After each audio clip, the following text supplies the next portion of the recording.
भारत में G20 सम्मेलन खत्म होने के कुछ दिन बाद ही कनाडा के पीएम जस्टिन ट्रूडो और वहां की विदेश मंत्री मेलोनी जोली ने भारत पर खालिस्तानी आतंकी हरदीप सिंह निज्जर की हत्या का गंभीर आरोप लगाते हुए भारत के टॉप डिप्लोमेट को कनाडा से निष्कासित कर दिया।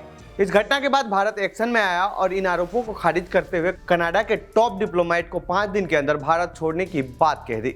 अब सवाल ये है कि आखिर ये सब हुआ क्यों? आखिर खालिस्तान की वजह से भारत कनाडा आमने सामने क्यों है? खालिस्तान को लेकर क्यों विवाद हो रहा है? कनाडा का खालिस्तान पर कैसा रवैया रहा है? खालिस्तान शब्द कहां से आया और इसका क्या मतलब है? तो आइए जानते हैं इस रिपोर्ट में इन्हीं सभी सवालों के जवाब। तो सबसे पहले जानते हैं खालिस्तान शब्द का मतलब क्या है और इसे लेकर क्यों हो रहा है विवाद। खालिस्तान शब्द कहां से आया और क्या है इसका मतलब? खालिस्तान शब्द सुनने में तो हिंदी का लगता है, लेकिन वास्तव में यह शब्द अरबी भाषा का है, जिसका अर्थ होता है खालिस यानी शुद्ध स्थान यानी भूमि से। अब खालिस्तान शब्द को खालसा पंथ से जोड़कर देखा जाता है। दरअसल साल 1699 में खालसा पंथ की स्थापना गुरु गोबिंद सिंह ने की थी। यह सिख धर्म के अंतर्गत आता है, लेकिन कुछ सिख इसे खालिस्तान को अलग देश की परिकल्पना के रूप में देखते हैं। यह शब्द उस समय चर्चा में आया था जब 1940 में मुस्लिम लीग के लाहौर घोषणा पत्र के जवाब में डॉक्टर बीर सिंह भट्टी ने एक पैम्फलेट में इसका इस्तेमाल किया था। हालांकि अकाली आंदोलन के संस्थापक सदस्य मास्टर तारा सिंह की अगुवाई में साल 1929 से ही सिखों के लिए अलग देश बनाने की मांग चल रही है। तो ऐसे में पता चलता है कि भाषा और पंथ के आधार पर खालिस्तान की मांग करीब 96 साल से ज्यादा पुरानी है। आखिर खालिस्तान की वजह से भारत कनाडा आमने सामने क्यों आ जाते हैं?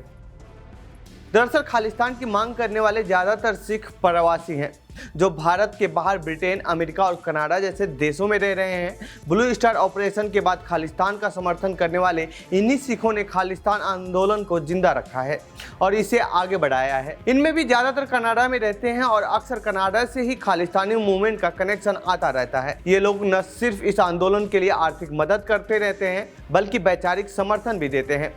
कनाडा के पीएम जस्टिन ट्रूडो ने जिस हरदीप सिंह निज्जर को लेकर भारत सरकार पर गंभीर आरोप लगाए हैं, वो भी खालिस्तानी ही था। अब ऐसा नहीं है कि कनाडा और भारत के रिश्ते खराब रहे हैं, लेकिन इसके बावजूद खालिस्तान अलगाववादी समर्थकों के खिलाफ कनाडा कभी भी भारत का समर्थन नहीं करता रहा है। कैसे रहे हैं भारत और कनाडा के रिश्ते?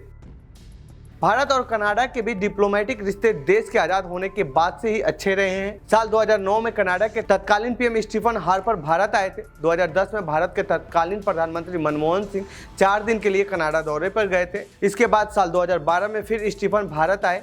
इन दौरे के बाद पहले भारत और कनाडा के बीच कई महत्वपूर्ण समझौते हुए।